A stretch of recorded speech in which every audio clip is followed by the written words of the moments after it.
राधे राधे दोस्तों, आज हम शिव पुराण का पाठ शुरू करते हैं। शुरू करने से पहले मेरी आप सबसे विनती है कि मेरे चैनल को सब्सक्राइब, लाइक और शेयर करना ना भूलें, ताकि हम आपके लिए अच्छी अच्छी कथाएं और पुराणे ला सकें। ओम नमः शिवाय। चलो आइए शुरू करते हैं। राधे राधे दोस्तों, आपका फिर से स्वागत है मेरे YouTube चैनल राधे श्याम में।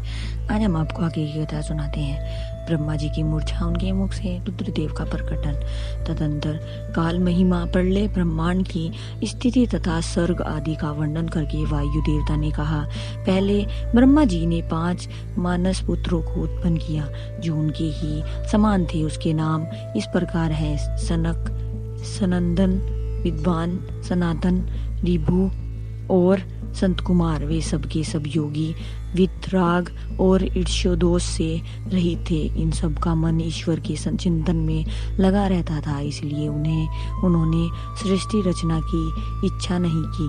सृष्टि से विरत हो सनक आदि महात्मा जब चले गए, तब ब्रह्मा जी ने पुनः सृष्टि की इच्छा से बड़ी भारी तपस्या की। इस प्रकार दीर्घ काल तक तपस्या करने पर भी जब कोई काम न बना, तब उनके मन में दुख हुआ और दुख से क्रोध प्रकट हुआ। क्रोध से आविष्ट होने पर ब्रह्मा जी के दोनों नेत्रों से आंसू की बूंद गिरने लगी।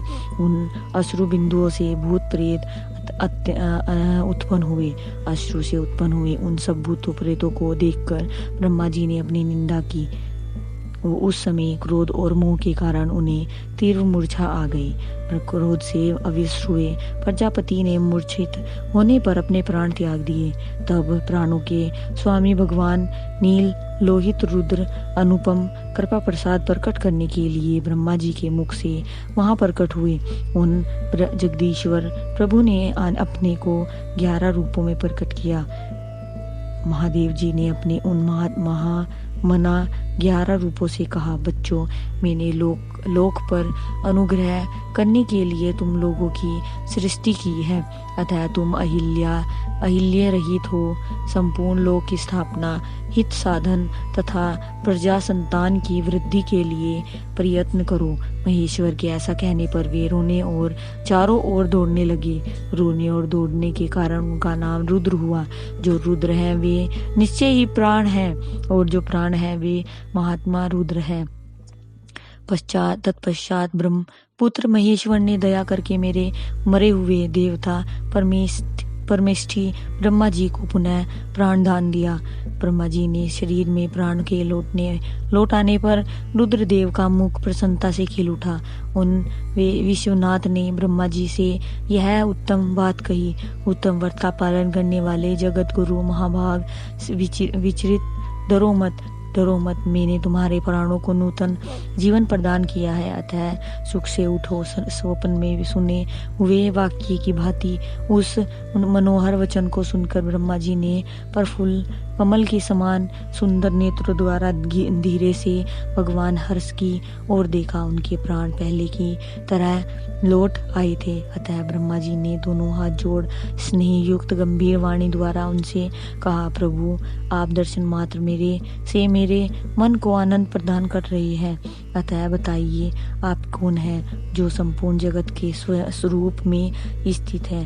क्या ही वे ही भगवान आप 11 रूप में प्रकट हुए हैं। उनकी यह सब बात सुनकर देवताओं ने के स्वामी महेश्वर अपने परम सुखदायक कर कमलों द्वारा ब्रह्मा जी का स्पर्श करते हुए बोले, देव, तुम्हें ज्ञात होना चाहिए कि मैं परमात्मा हूँ और इस समय तुम्हारा पुत्र होकर प्रकट हुआ हूँ। ये जो 11 रुद्र हैं तुम्हारी सुरक्षा के लिए यहाँ आए हैं, अतः तुम मेरे अनुग्रह से इस तीव्र मूर्छा को त्याग कर जाग उठो और पूर्ववर्त प्रजा की सृष्टि करो। भगवान शिव के ऐसा कहने पर ब्रह्मा जी के मन में बड़ी प्रसन्नता हुई। उन विश्व आत्मा ने 8 नामों द्वारा परमेश्वर शिव का स्तवन किया।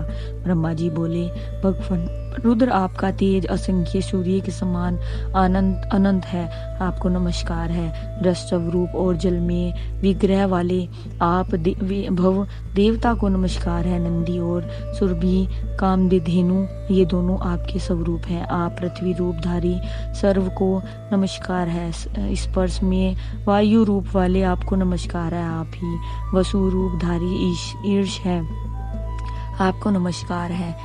अत्यंत तेजस्वी अग्नि रूप तथा पशुपति को नमस्कार है। शब्द तंत्र मात्रा से युक्त आकाश रूपधारी आप भीमदेव को नमस्कार है। उग्र रूप वाले यजमान मूर्ति आपको नमस्कार है। सोम रूप आदि आप अमृत मूर्ति महादेव जी को नमस्कार है। इस प्रकार 8 मूर्ति और 8 नाम वाले आप भगवान शिव को मेरा नमस्कार है। इस प्रकार विश्वनाथ महादेव जी की स्तुति करके लोक पिता महा ब्रह्मा ने प्रणाम पूर्वक उनसे प्रार्थना की। भूत भविष्य और वर्तमान के स्वामी मेरे पुत्र भगवान महेश्वर कामनाशक आप सृष्टि के लिए मेरे शरीर से उत्पन्न हुए हैं, इसलिए जगत प्रभु इस महान कार्य में संलग्न हुए मुझ ब्रह्मा की आप सर्वत्र सहायता करें और स्वयं भी प्रजा की सृष्टि करें।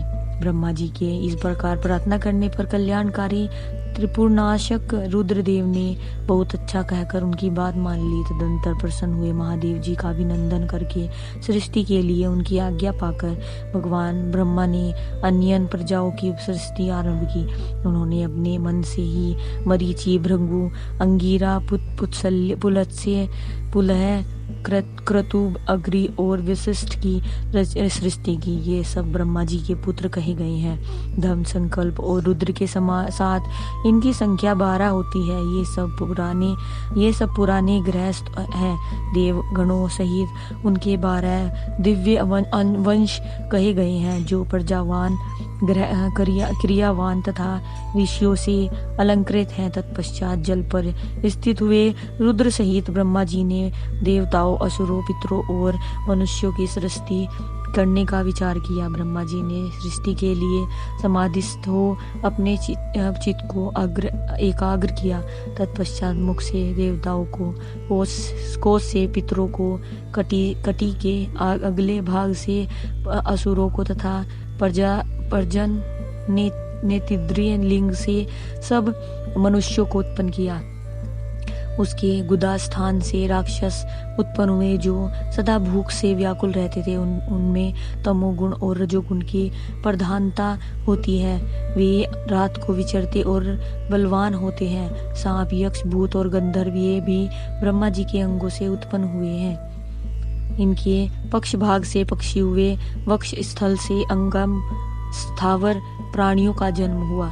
आज की कथा हम यही समाप्त करते हैं। आगे की कथा आपको कल सुनाएंगे। ओम नमः शिवाय। हर हर महादेव। अगर आपको मेरी वीडियो अच्छी लगी तो बेल आइकन दबाना ना भूलें, ताकि आपको मेरे आने वाली वीडियोस का नोटिफिकेशन मिलता रहे।